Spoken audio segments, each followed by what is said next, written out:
All right. So when I'm coming up here, right, I'm trying to frame off against him so that I can't um, he can't get that head control and really establish that side control position.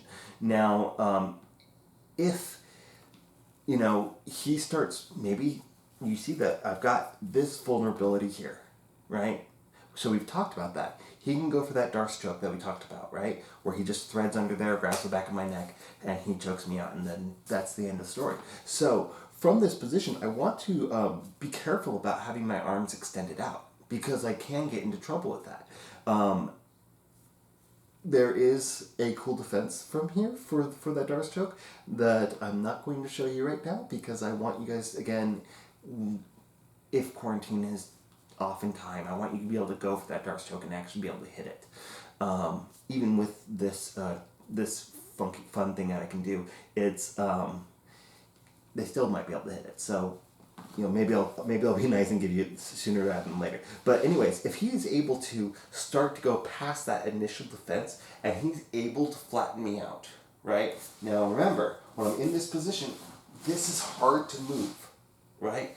When I am flat on the mat, my mobility is killed because of the amount of friction I have on the mat. If I'm on my side, I can move forever. So my first defense is not letting myself become flattened out. So once I get flattened out and I'm stuck in this position, right? I don't want, he's got the connection, right? He's already underhooked my head. He's grabbing my armpit on the other side. So I'm stuck in this position. I don't want him to be able to keep his weight on me, right? So one of the things that I want to be careful with, right? If I start to extend this arm, he's going to pass it over. He's going to get that head and arm choke, right? If I start to extend this arm out, he might pin it to my body, step around, and get the far side armbar, right? So I want to be really, really careful about extending my arms at all.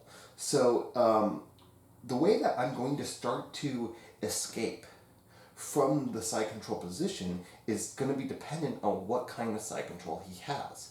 Now, since the way that I'm telling you to pass is I'm telling you to block the hip on this side first as you're passing around so that I can't get this knee back underneath. Because remember, one of the first things I'm going to try to do is try to re-pull guard. But he's blocking my hip. So even if I got that space, I can't get my knee in because his hand's there, right? So if his hand is on this side, right, I can't get back into that guard. So one of the things that I'm going to do there is the first thing I'm going to do is I'm going to pretend like I didn't notice that his hand is there. Okay?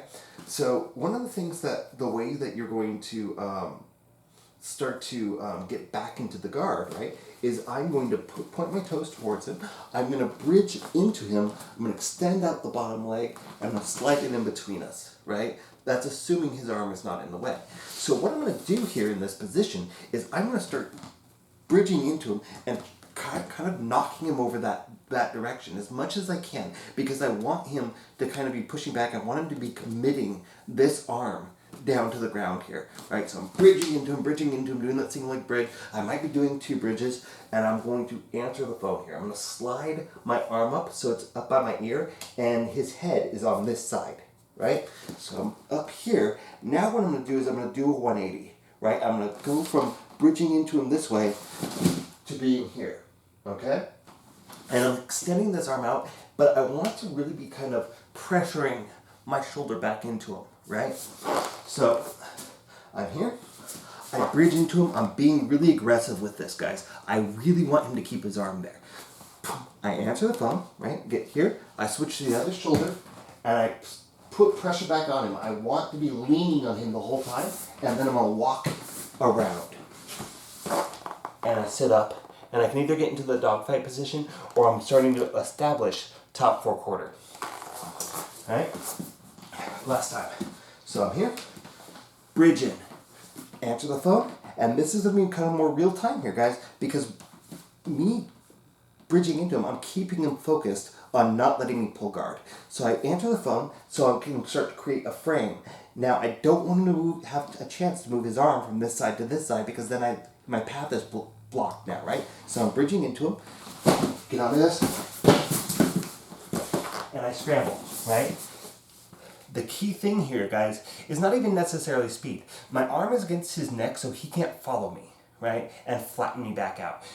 So my arm has to be connected to him. If I disconnect, he's going to meet me and he's probably going to end up on top in that top four quarters. So it's really important that I'm keeping that arm pressure against the side of his head as I'm doing that little run around, and then I'll be able to come up to the top and establish that top four quarter. All right?